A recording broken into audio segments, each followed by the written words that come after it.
Hello विद्यार्थियों, Saraswati coaching centre by Rahul sir में आपका हार्दिक स्वागत है। आज हम अपने एजुकेशनल वीडियो नंबर 30 में क्लास 12 के जूलॉजी के लेक्चर नंबर 9 को लेकर के उपस्थित हैं। विद्यार्थियों, यूपी बोर्ड एग्ज़ाम करीब आ चुका है और लगभग धीरे धीरे सभी बोर्ड परीक्षाएं जो है करीब आने आ रही हैं। विद्यार्थियों, इस समय विद्यालयों में प्रैक्टिकल का दौर है। हर विद्यार्थी प्रैक्टिकल के दौर से गुजर रहा है। विद्यार्थियों, प्रैक्टिकल और एग्जाम के इन दोनों दौर के बीच से गुजरने वाले एक सर्वाधिक महत्वपूर्ण टॉपिक मैं आपको प्रोवाइड कर रहा हूं, जो एक्सपेरिमेंटल या प्रैक्टिकल ओरिएंटेड भी है, एग्जाम ओरिएंटेड भी है। विद्यार्थियों, ये टॉपिक बहुत ही ज़्यादा इम्पोर्टेंट है, इसलिए आप इस टॉपिक को देखें और बिना वीडियो स्किप किए शुरू से अंत तक देखें।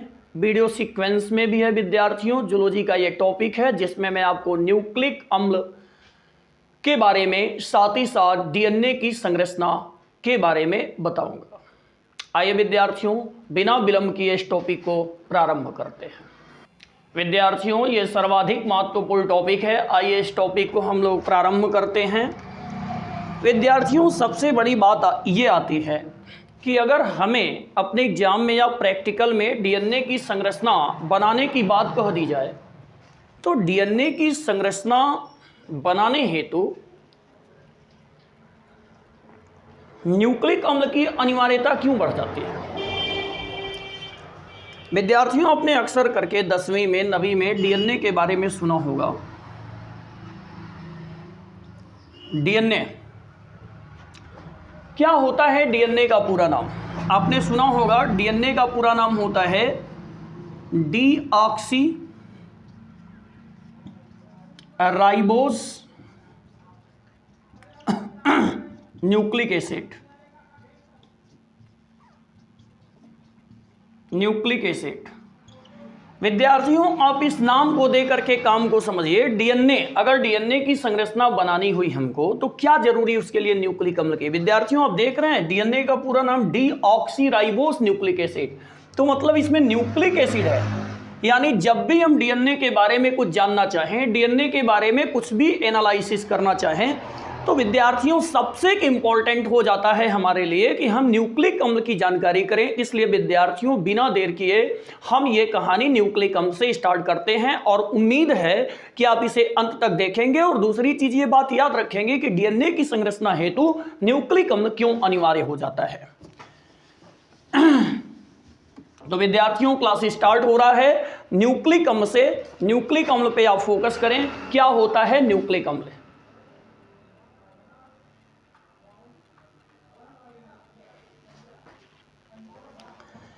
विद्यार्थियों, अगर न्यूक्लिक अम्ल की बात की जाए, न्यूक्लिक अम्ल की बात की जाए, तो सबसे इंपॉर्टेंट बात आती है विद्यार्थियों, वह कार्बनिक यौगिक, वह कार्बनिक यौगिक, वह कार्बनिक यौगिक जो carbon, hydrogen, oxygen, nitrogen, phosphorus से मिलकर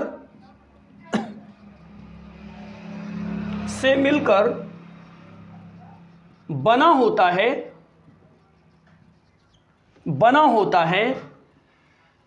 मिलकर बना होता है और जंतुओं के शरीर में कोशिका द्रव्य के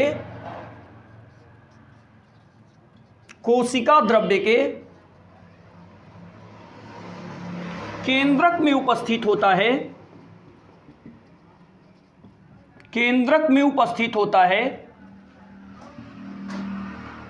केंद्रक में उपस्थित होता है, न्यूक्लिक अम्ल कहलाता है।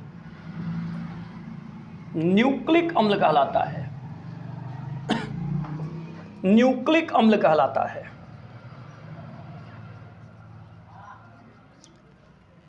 विद्यार्थियों, आपने सबसे इंपॉर्टेंट बात देखी है न्यूक्लिक अम्ल को लेकर के कि क्या होता है न्यूक्लिक अम्ल। एक ऐसा कार्बनिक यौगिक, आपने पढ़ा होगा कार्बनिक यौगिकों में कार्बन, हाइड्रोजन, ऑक्सीजन, नाइट्रोजन तक चले थे। कार्बनिक यौगिकों की अपनी खुद की पहचान होती है कि कार्बनिक यौगिकों में कार्बन को काट नहीं सकता, कार्बन के साथ हाइड्रोजन हमेशा होंगे, ऑक्सीजन और नाइट्रोजन प्रायः आएंगे, फास्फोरस और सल्फर यदा कदा आते हैं। तो विद्यार्थियों, आज उस फास्फोरस का नंबर आ चुका है जो न्यूक्लिक अम्ल बनाने में भाग ले रहा है। और आप बोर्ड के हिसाब से देख पा रहे होंगे कि जो न्यूक्लिक अम्ल है ये अपने आप में पंच संयोजी प्रतीत हो रहा है।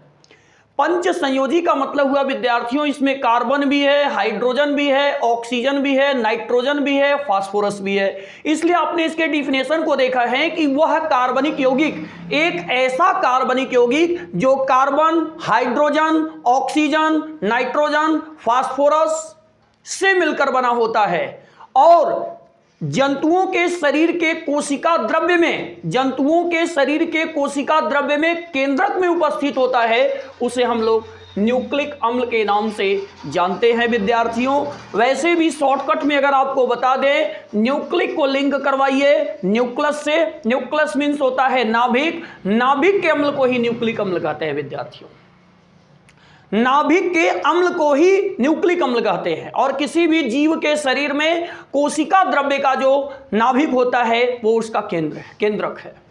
तो ये केंद्रक में स्टोर होता है। विद्यार्थियों, आई होप कि आप याद रखेंगे न्यूक्लिक अम्ल किनसे मिलकर के बना हुआ है। आइए आगे की ओर चलते हैं। दूसरी इंपॉर्टेंट बातें आती हैं कि न्यूक्लिक अम्ल कितने प्रकार के होते हैं। फोकस करिएगा, न्यूक्लिक अम्ल कितने प्रकार के होते हैं। न्यूक्लिक अम्ल के प्रकार, अगर विद्यार्थियों आप इसे ध्यान से देख रहे हैं तो न्यूक्लिक अम्ल जो है ये मुख्यतः दो प्रकार के होते हैं। विद्यार्थियों, वो नंबर आ चुका है जिसका आप इंतजार कर रहे हैं। ये मुख्यतः दो प्रकार के होते हैं। ये मुख्यतः दो प्रकार के होते हैं। न्यूक्लिक अम्ल विद्यार्थियों मुख्यतः दो प्रकार के होते हैं। विद्यार्थियों, सबसे पहला जो न्यूक्लिक अम्ल है वो है विद्यार्थियों डीएनए, जिसको आप अच्छी तरह से जानते हो, deoxyribose, deoxyribose, N से न्यूक्लिक और ए से acid, deoxyribose nucleic acid. विद्यार्थियों, अगर सेकेंड टर्म की बात करिए तो ये होता है विद्यार्थियों आरएनए, और आरएनए की बात करिए विद्यार्थियों तो ये होता है ribose nucleic acid, ribose nucleic acid. विद्यार्थियों, अगर आप अच्छी तरह से फोकस करके इसे आगे की ओर समझने का प्रयास करें, डीएनए जिसका पूरा नाम D oxy ribose nucleic acid है, अगर आप इसे ध्यान से देखें तो विद्यार्थियों याद करिएगा, सबसे इंपॉर्टेंट है कि डीएनए जो है कोशिका द्रव्य के केंद्रक में होता है। इतना सबसे इंपॉर्टेंट है विद्यार्थियों, डीएनए कोशिका द्रव्य के केंद्रक में होता है। इसके लिए आप कुछ पॉइंट याद कर लें विद्यार्थियों। सबसे पहला है, यह कोशिका द्रव्य के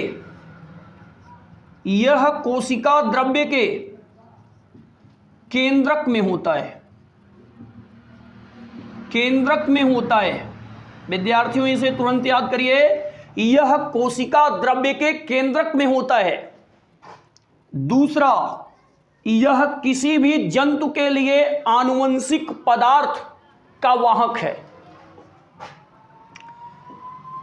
डीएनए किसी भी जीव बोले विद्यार्थियों या फिर जंतु के लिए आनुवंशिक पदार्थ है।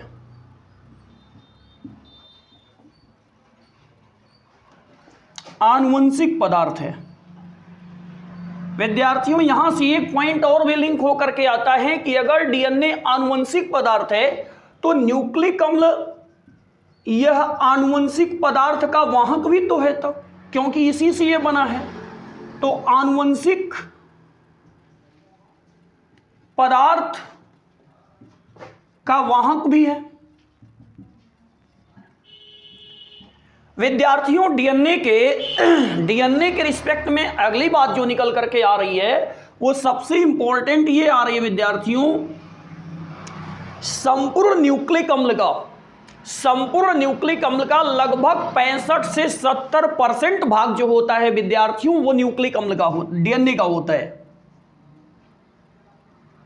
संपूर्ण न्यूक्लिक अम्ल का, विद्यार्थियों निगाह नहीं हटना चाहिए, संपूर्ण न्यूक्लिक अम्ल का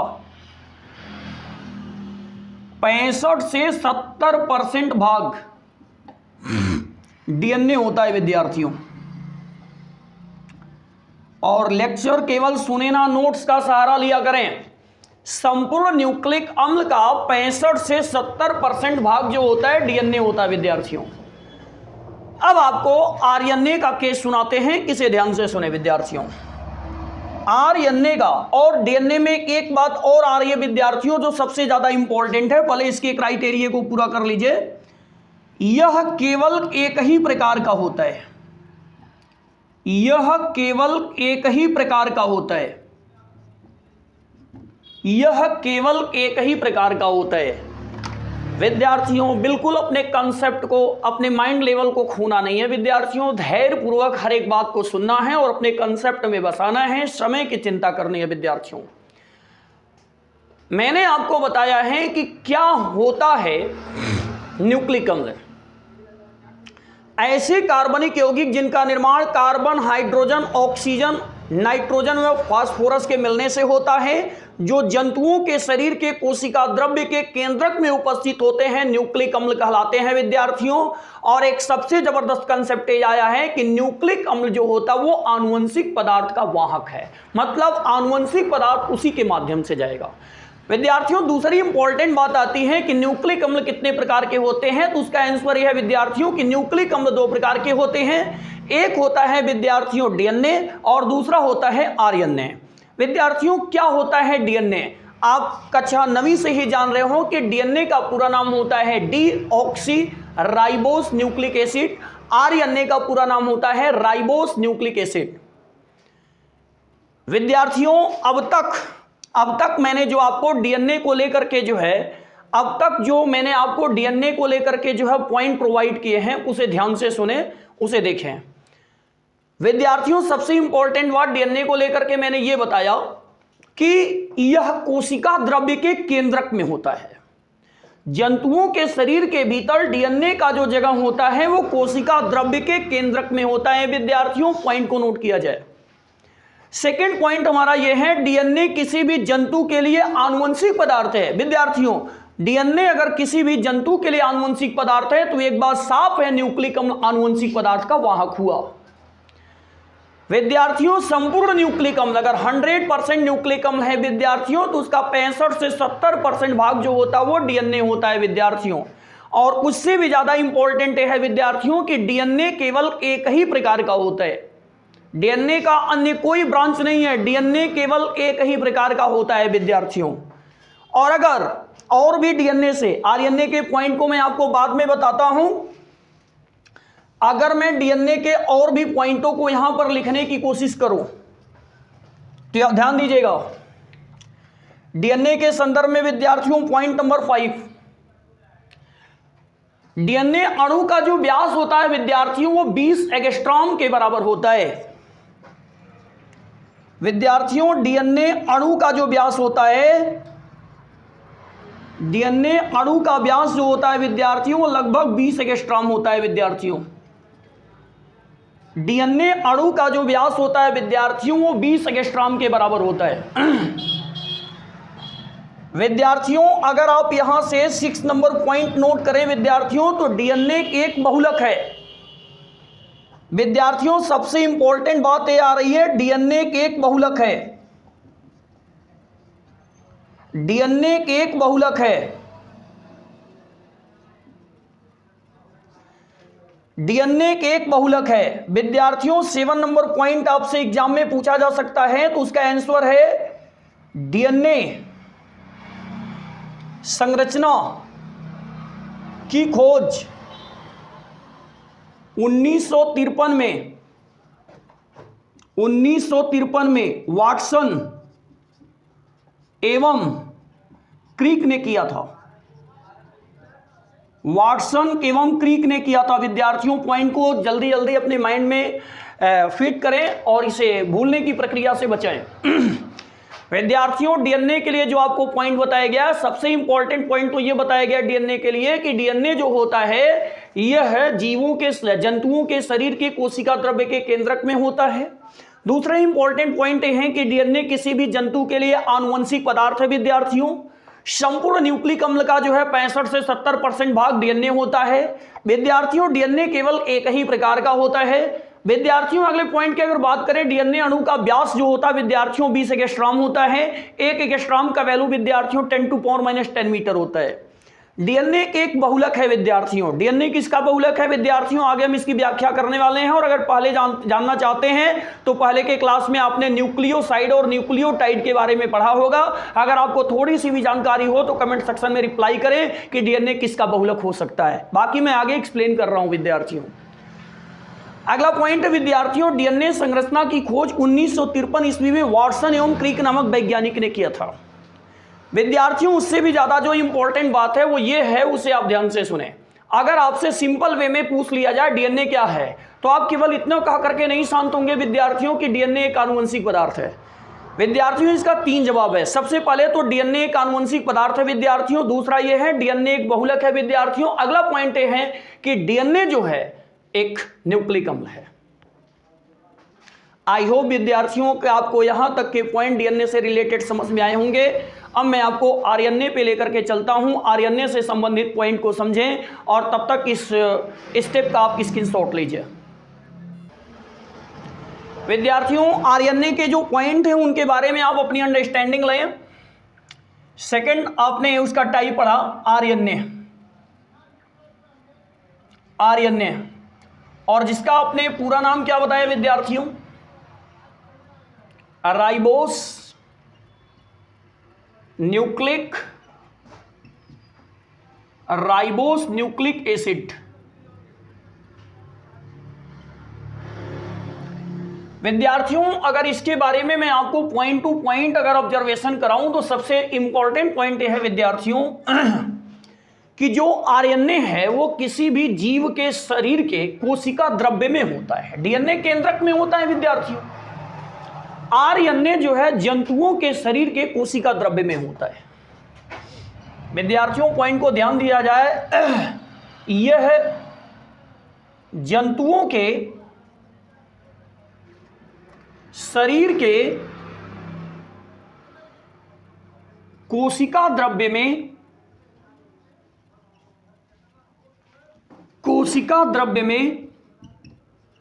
पाया जाता है। यह जंतुओं के शरीर के कोशिका द्रव्य में पाया जाता है। विद्यार्थियों अगर आप सेकंड पॉइंट की बात करेंगे, जो दूसरा पॉइंट है उसे आप ध्यान दें, तो वो पॉइंट क्या है इसमें ऑब्जर्व करें। विद्यार्थियों सेकंड पॉइंट हमारा यह है, संपूर्ण न्यूक्लिक अम्ल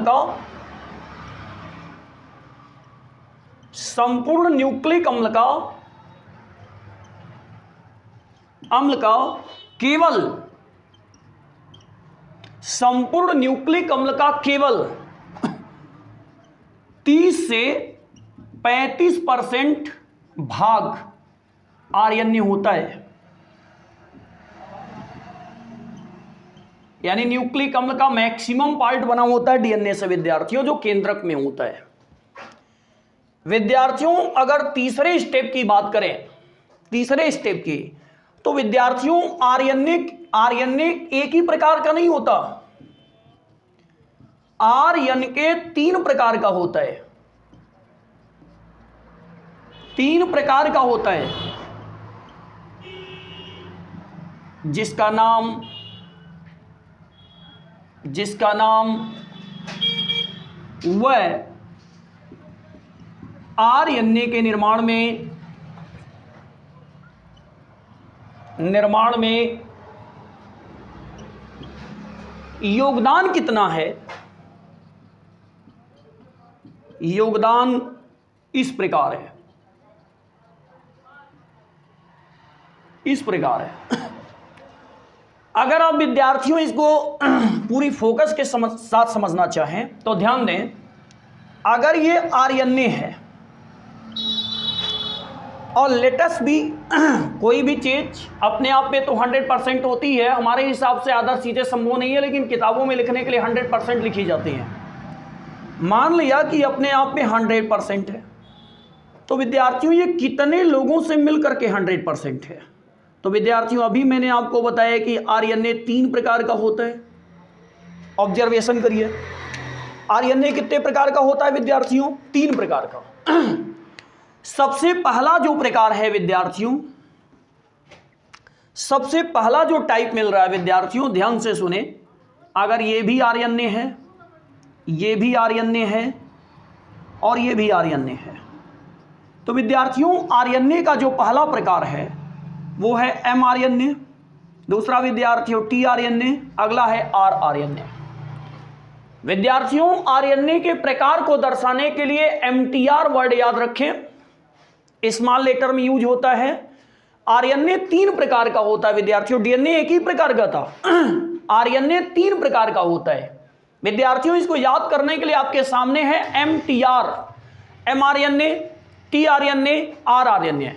विद्यार्थियों एमटीआर का मतलब M stand for messenger, T stand for transportation और आर स्टैंड फॉर जो है, 2 मामले होते हैं आर के बारे में, एक होता है रिप्रोड्यूसिंग, एक होता है रेसिप्रोकल। विद्यार्थियों कोई संदेश वाहक का काम करता है, तो कोई स्थानांतरण का काम करता है, तो कोई जो है रिप्रोड्यूसिंग या रेसिप्रोकल का काम करता है। विद्यार्थियों इनके योगदान के बारे में सुने कि ये निर्माण में कितना योगदान देते हैं। अगर 100% आरएनए बना है तो सबसे ज्यादा कौन है और सबसे कम कौन है? विद्यार्थियों अगर एमआरएनए की बात करेंगे तो इसका जो योगदान होता है 3% से विद्यार्थियों केवल 5% होता है आरएनए के निर्माण में। अगले की बात करें विद्यार्थियों अगर, तो इसका योगदान 15 से विद्यार्थियों केवल 25% होता है। विद्यार्थियों अगर नेक्स्ट स्टेप की बात करें, अगले स्टेप की, तो आप देख पा रहे होंगे अगला स्टेप जो है विद्यार्थियों वो लगभग 70% से लेकर के विद्यार्थियों 70% से लेकर के विद्यार्थियों 82% तक अपना योगदान देता है। तो विद्यार्थियों एक प्रश्न का विषय है, आरएनए के निर्माण में सबसे ज्यादा भूमिका किसकी होती है? तो विद्यार्थियों इसका आंसर है टीआरएनए, टी कह रहे हैं आरआरएनए। आरएनए के निर्माण में विद्यार्थियों सबसे कम भूमिका किसकी है? तो इसका आंसर विद्यार्थियों सीधा साधा एमआरएनए। विद्यार्थियों आज तक का रिकॉर्ड है, क्वेश्चन केवल 2 ही पे बनते, या तो कोई चीज बहुत कम हो, या तो कोई चीज बहुत ज्यादा हो, या तो कोई बहुत हाईलाइट हो, या तो कोई बहुत लो हो। 2 ही लोगों पे टिप्पणियां होती है विद्यार्थियों, सोसाइटी में भी देख लीजिए, या तो कोई बहुत हाई क्लास का हो या तो कोई बहुत लो क्लास का हो, मिडिल क्लास को पूछने वाला कोई नहीं विद्यार्थियों, इसलिए हाई और अप पे क्वेश्चन ज्यादा बनते हैं। तो जब भी आपसे ये पूछा जाएगा कि आरएनए के निर्माण में सबसे ज्यादा योगदान किसका है विद्यार्थियों, तो ओपन माइंड से आंसर दीजिए कि आरएनए के निर्माण में सबसे ज्यादा योगदान आरआरएनए का है और सबसे कम योगदान अगर है विद्यार्थियों तो एमआरएनए का है। आई होप कि आप इस स्टेप को समझ पाए होंगे। हम इस कहानी को लेकर के आगे की ओर बढ़ते हैं विद्यार्थियों, आप इस स्टेप का स्क्रीनशॉट लीजिए। विद्यार्थियों अगले स्टेप में अब हम समझते हैं, सपोज करिए हमें एग्जाम में मिला हुआ है कि आप डीएनए की संरचना दीजिए, आप ये बताइए हमें डीएनए है किससे? डीएनए न्यूक्लिक अम्ल से है, यानी न्यूक्लिक अम्ल के निर्माण में जो जो लोग भी भाग लिए हुए हैं वो डीएनए के निर्माण में भाग लिए हुए हैं, क्योंकि डीएनए न्यूक्लिक अम्ल का प्रकार है। तो विद्यार्थियों इसलिए डीएनए की संरचना जानने के लिए हमें न्यूक्लिक अम्ल का संगठन समझना चाहिए, न्यूक्लिक अम्ल का संगठन कैसे है। इसलिए विद्यार्थियों में अपने अगले स्टेप में आपको समझा रहा हूं न्यूक्लिक अम्ल का संगठन, जिसे आपको माइंडेडली समझना और इसे अपने दिमाग में फिक्स करना, फिर आपको संरचना बनानी आएगी। न्यूक्लिक अम्ल का संगठन, न्यूक्लिक अम्ल का संगठन। विद्यार्थियों अगर आप इस स्टेप पे माइंडेडली फोकस करें तो न्यूक्लिक अम्ल के निर्माण में विद्यार्थियों न्यूक्लिक अम्ल के निर्माण में 3 लोग सबसे पहले भाग लेते हैं विद्यार्थियों, जिनमें सबसे पहला जो घटक है विद्यार्थियों जो निर्माण में भाग ले रहा है, उसमें सबसे पहला जो घटक आता है विद्यार्थियों उसका नाम है शर्करा। न्यूक्लिक अम्ल के निर्माण में भाग लेने वाला सबसे पहला घटक है विद्यार्थियों शर्करा। इसमें दूसरा इंपॉर्टेंट जो घटक है विद्यार्थियों वो है नाइट्रोजनी क्षारक। दूसरा इंपॉर्टेंट घटक है विद्यार्थियों नाइट्रोजनी क्षारक।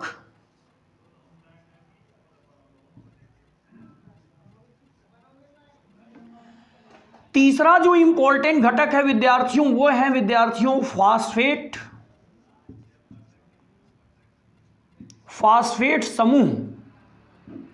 विद्यार्थियों इस फास्फेट समूह को हम लोग फास्फेट आयन के नाम से भी जानेंगे, चाहे आप इसे फास्फेट समूह बोलें या फिर फास्फेट आयन बोलें। विद्यार्थियों अगर इस स्टेप को आगे बढ़ाया जाए, न्यूक्लिक अम्ल के संगठन या निर्माण में जो है सबसे पहले शर्करा का योगदान है विद्यार्थियों, फिर नाइट्रोजनी क्षारक का योगदान है, फिर फास्फेट समूह या फास्फेट आयन का योगदान है। विद्यार्थियों अगर हम आगे की ओर आपको समझाने का प्रयास करें तो न्यूक्लिक अम्ल के निर्माण में जो शर्करा भाग लेती है विद्यार्थियों वो 2 प्रकार की है। सबसे पहले जो है वो है विद्यार्थियों राइबोज शर्करा। दूसरी शर्करा जो होती है विद्यार्थियों वो होती है डीऑक्सीराइबोज शर्करा। डीऑक्सीराइबोज शर्करा।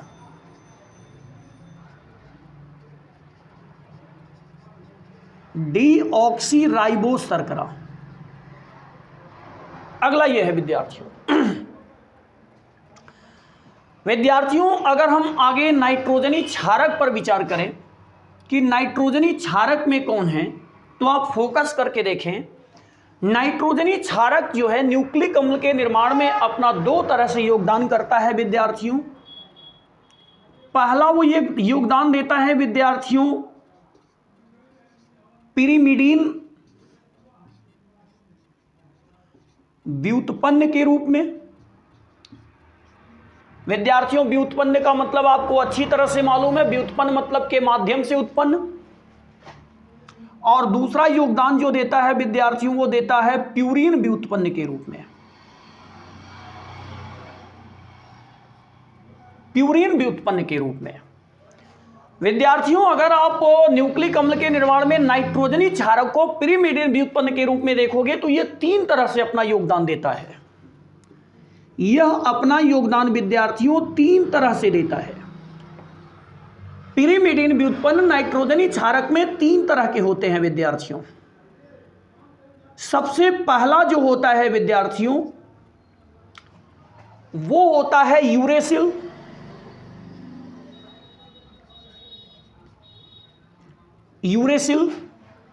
विद्यार्थियों अगर सिंबल की बात करें, सिंबल आप याद रखिएगा, अगले क्लास में जैसे ही डायग्राम बताया जाएगा फिर आपको दिक्कत होगी। यूरेसिल को यू से विद्यार्थियों सब कैपिटल लेटर होंगे। दूसरा जो होता है विद्यार्थियों वो होता है साइटोसिन। विद्यार्थियों साइटोसिन को स्टैंड करते हैं कैपिटल सी से। अगला जो होता है विद्यार्थियों वो है थायमिन।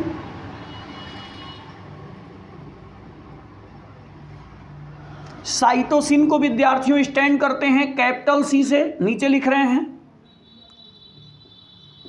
अगला जो होता है विद्यार्थियों उसका नाम है थायमिन, और आपने बायोलॉजी के टीचर से पढ़ा होगा कि विटामिन बी का नाम थायमिन होता है, और थायमिन को विद्यार्थियों दर्शाएंगे टी से। अब अगले स्टेप पे चलते हैं विद्यार्थियों। अगर ये प्यूरिन व्युत्पन्न के रूप में है तो ये कितने प्रकार से हो सकती है विद्यार्थियों? प्यूरिन व्युत्पन्न के रूप में गौर करिएगा, प्यूरिन व्युत्पन्न के रूप में ये 2 तरह से योगदान देती है विद्यार्थियों।